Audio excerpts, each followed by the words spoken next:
प्रिय विद्यार्थियों, इस ई व्याख्यान के माध्यम से हम मोहम्मद बिन तुगलक के बारे में अध्ययन करने जा रहे हैं।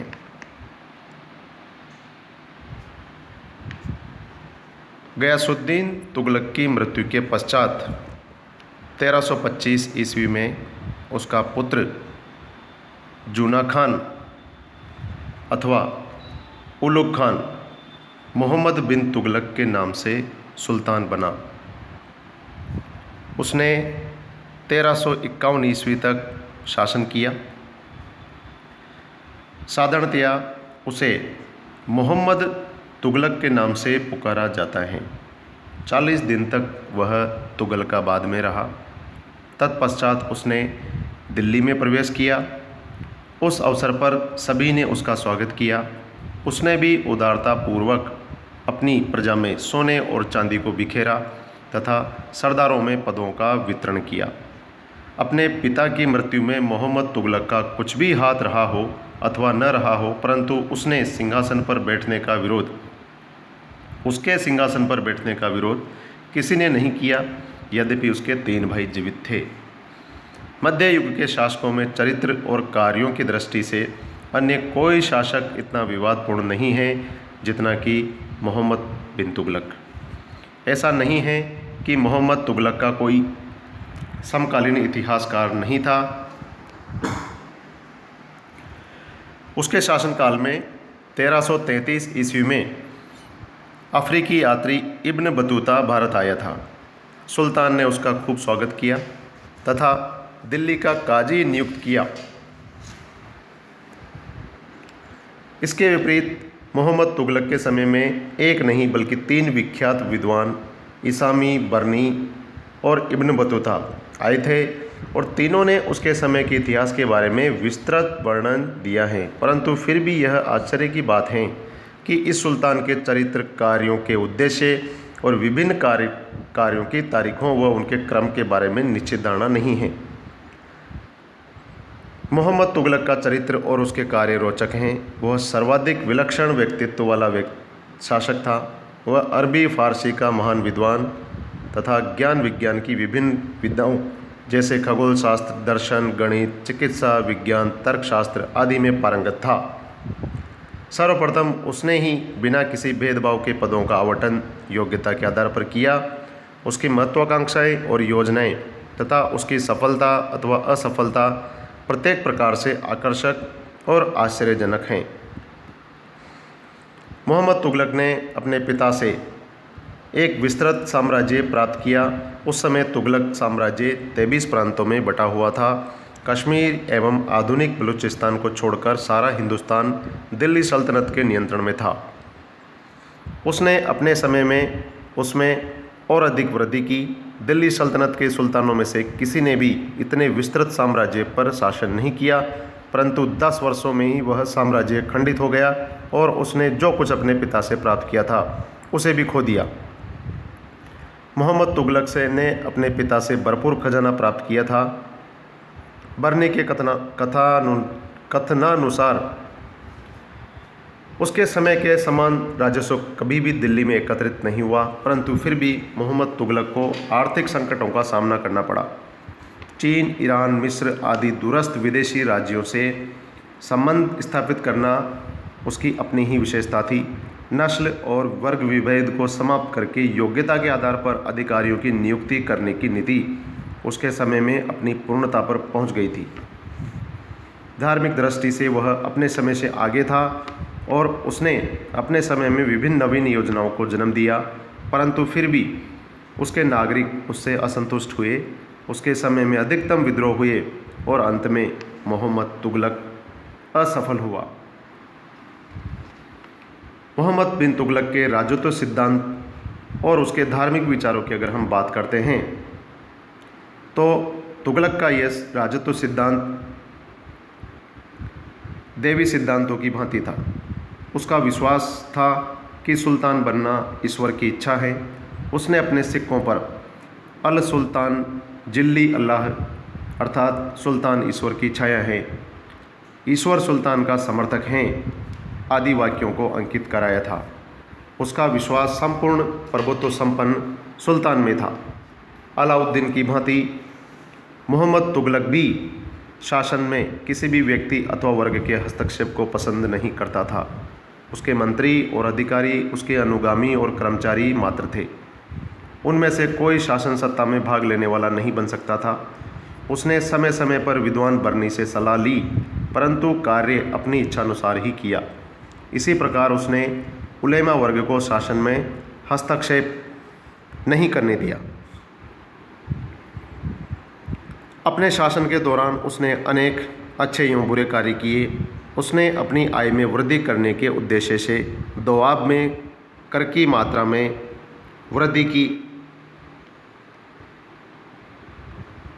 तभी दोआब में अकाल पड़ गया और सरकारी कर्मचारियों ने कर वसूली में सख्ती दिखाई। परिणाम स्वरूप चारों तरफ लूटपाट मच गई। अंततः उसकी यह योजना असफल हो गई। उसने कृषि विभाग का निर्माण किया, जिसका नाम दीवाने को ही रखा गया। उसने दिल्ली के स्थान पर देवगिरी को अपनी राजधानी बनाया तथा इस नई राजधानी का नाम परिवर्तित करके दौलताबाद रखा तथा लोगों को दिल्ली से दौलताबाद जाने के लिए मजबूर किया। भारतीय इतिहास में मोहम्मद बिन तुगलक को मुद्रा बनाने वालों का राजा भी कहा गया है। उसने सांकेतिक मुद्रा, तांबे या पीतल के सिक्कों का चलन आरंभ किया। यद्यपि नवीन सिक्के कलात्मक डिजाइनों से परिपूर्ण थे, किंतु इन सिक्कों पर राजकीय टकसाल का कोई चिन्ह अंकित नहीं था। परिणाम स्वरूप व्यापारियों ने इन सिक्कों को स्वीकार करने से मना कर दिया। बहुतायत में जाली सिक्कों का प्रचलन हो गया तथा चांदी के सिक्के बाजार से गायब हो गए। अंत में आर्थिक व्यवस्था इतनी अव्यवस्थित हो गई कि मजबूर होकर सुल्तान को सांकेतिक मुद्रा का चलन बंद करना पड़ा। इस प्रकार इसकी यह योजना भी असफल रही। यद्यपि वह अपनी योजनाओं में असफल रहा, किंतु फिर भी उसमें अनेक गुण विद्यमान थे। उसकी बुद्धि कुशाग्र, स्मरण शक्ति, तीव्र ज्ञान पिपासा अद्भुत थी। वह दर्शन, गणित, ज्योतिष तथा फारसी साहित्य और काव्य का महान विद्वान था। उसे संगीत एवं कला से भी विशेष अनुराग था। इब्न बतूता नामक यात्री इसी के शासनकाल में भारत आया। सुल्तान ने उसे दिल्ली का काजी नियुक्त किया था। अपने शासन के दौरान गुजरात में विद्रोह का दमन कर जब सिंध के विद्रोह को दबाने के लिए गया, मार्ग में ही वह अस्वस्थ हो गया और थट्टा के निकट 20 मार्च 1351 ईस्वी में उसकी मृत्यु हो गई।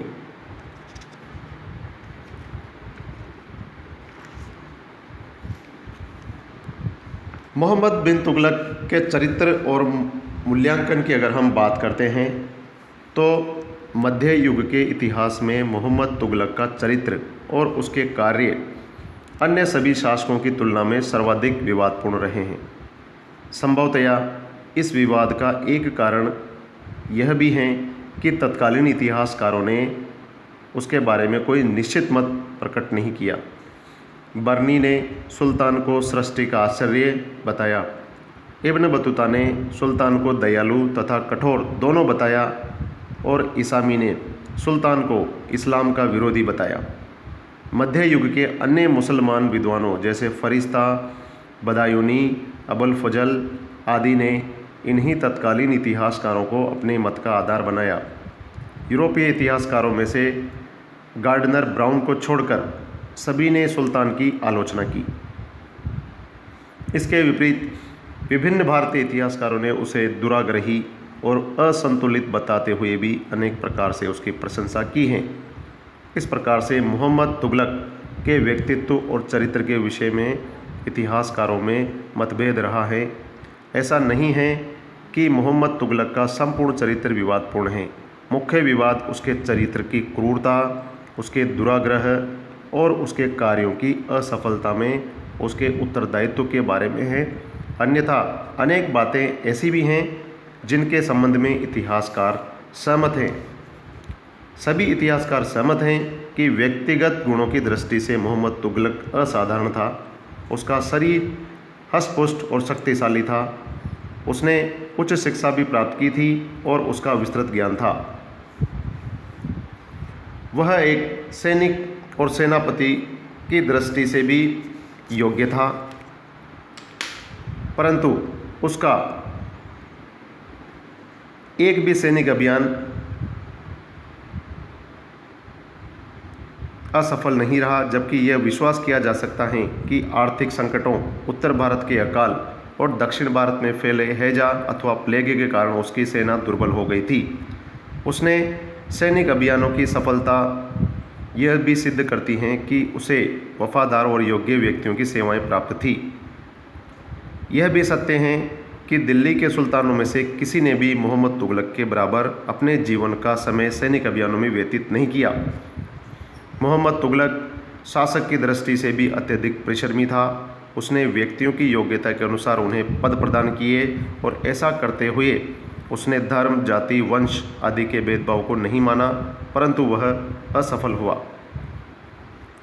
अपने 26 वर्ष के शासनकाल में वह जीवन के किसी भी क्षेत्र में सफल नहीं हुआ। उसकी आंतरिक योजनाओं में से प्रत्येक योजना असफल हुई। उनमें से प्रत्येक ने राज्य की आर्थिक हानि की, जनसाधारण को कष्ट और असंतोष प्रदान किया तथा सुल्तान की प्रतिष्ठा में कमी की। मोहम्मद तुगलक परिश्रमी, जनता की भलाई चाहने वाला और समय समय पर अत्यधिक न्यायप्रिय होते हुए भी शासन की दृष्टि से असफल हुआ। उपरोक्त बातों पर सहमति होने के बाद भी मोहम्मद तुगलक का दो मुखी व्यक्तित्व, चरित्र, व्यवहार और कार्य इतिहासकारों में विवाद का कारण बन गए हैं। शासक की दृष्टि से उसकी असफलताओं पर विचार करते हुए कुछ इतिहासकार यह कहते हैं कि उसकी असफलताओं का श्रेय उसके समय की परिस्थितियों और जनता के असहयोग को था, परंतु अधिकांश इतिहासकार इस बात से सहमत नहीं हैं। उनके अनुसार सुल्तान का उत्तेजक चरित्र, दुराग्रह, अव्यवहारिक बुद्धि, धैर्य की कमी और मानव व्यवहार एवं परिस्थितियों को समझने का अभाव उसकी असफलता के मुख्य कारण थे। वह अपनी असफलता का मूल कारण स्वयं ही था। तत्कालीन इतिहासकार इसामी और बर्नी ने सुल्तान पर काफिर होने का आरोप लगाया है, परंतु यह सर्वथा गलत है। सुल्तान दिल्ली के सुल्तानों में अत्यधिक सहिष्णु शासक था। वह सभी धर्मों के विद्वानों का सम्मान करता था। अपनी हिंदू प्रजा के प्रति उसका व्यवहार सहिष्णुतापूर्ण था। नगर कोट पर आक्रमण के अवसर पर उसने ज्वालामुखी देवी के मंदिर को नष्ट नहीं किया। हिंदुओं को उसने सम्मानित पदों पर भी नियुक्त किया था।